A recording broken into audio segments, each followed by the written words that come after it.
రామేశ్వరం పోయినా శనేశ్వరం వదలనట్టు చంద్రబాబు నాయుడు ఆంధ్రప్రదేశ్ను ప్రగతి పథంలో నడిపించాలని నవంబర్ 14-15 తేదీల్లో విశాఖపట్నం కేంద్రంగా జరగనున్న ఐసీసీ సదస్సుకు ప్రపంచవ్యాప్తంగా ఉన్న పారిశ్రామికవేత్తలను ఆకర్షించి పలు పెట్టుబడులు రప్పించాలనే క్రమంలో లండన్లో పర్యటిస్తున్నారు. అదే సమయంలో లోకేష్ ఆస్ట్రేలియాలో పర్యటిస్తున్నారు. ఈ నేపథ్యంలో ఉమ్మడి కృష్ణా జిల్లా ప్రస్తుత విజయవాడ నియోజకవర్గ పార్లమెంటు పరిధిలోని ఎంపీ కేశినేని శివనాథ్ అలియాస్ చిన్ని అసెంబ్లీ తిరువూరు నుంచి ఎమ్మెల్యే కొలికిపూడి శ్రీనివాసరావు మధ్య నెలకొన్న విభేదాలు తెలుగుదేశం పార్టీకి పెద్ద తలనొప్పిగా తయారయ్యాయి. లండన్లో పర్యటిస్తున్న చంద్రబాబు నాయుడు సైతం ఈ పరిణామాల పట్ల తీవ్రంగా కలత చెందినట్లు తెలుగుదేశం పార్టీ వర్గాలు చెబుతున్నాయి. ఎన్నికల్లో పోటీ చేసినప్పటి నుంచి ఎంపీ శివనాథ్ ఎమ్మెల్యే కొలికిపూడి శ్రీనివాసరావు మధ్య సఖ్యత లేదని, ఇక్కడ రాజకీయ నాయకులందరినీ ఎంపీ తన చెప్పు చేతుల్లో పెట్టుకుని ఇసుక, మట్టి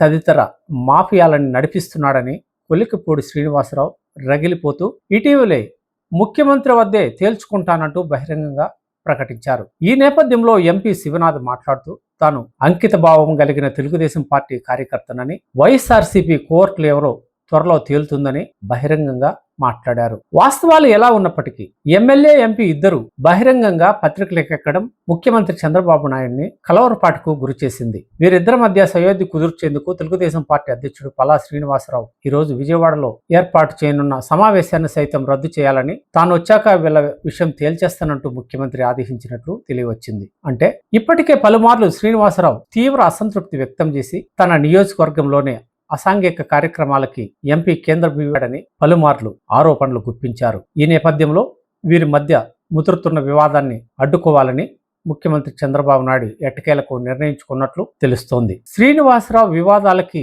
ఆది నుంచి కేంద్ర బిందువుగానే ఉన్నాడు. ఆయన అమరావతి ప్రాంత రైతు ఉద్యమంలో కీలక పాత్ర పోషించిన తిరువూరులో ఎమ్మెల్యే టికెట్ ను కేటాయించారు. ఇక్కడ ఉన్న మాజీ ఎమ్మెల్యే తెలుగుదేశం నల్లగట్ల స్వామిదాస్ కేశినేని నానితో పాటు తెలుగుదేశాన్ని వదిలేయడంతో ఈ కొలికిపూడి శ్రీనివాసరావుకు ఆ సీటు కేటాయించి తెలుగుదేశం పార్టీ తరఫున గెలిపించారు. అయితే నిత్య అసమ్మతివాదిగా పేరుగాంచిన కొలికిపూడి శ్రీనివాసరావు తెలుగుదేశం పార్టీ రాజకీయాల్లో ఇమడలేకపోతున్నాడని రాజకీయ వర్గాలు అంటున్నాయి. ఇదే పరిస్థితి కొనసాగితే ఆయన పార్టీ నుంచి కూడా బయటకు వెళ్లిపోయిన ఆశ్చర్యం లేదని పలువురు అభిప్రాయపడుతున్నారు.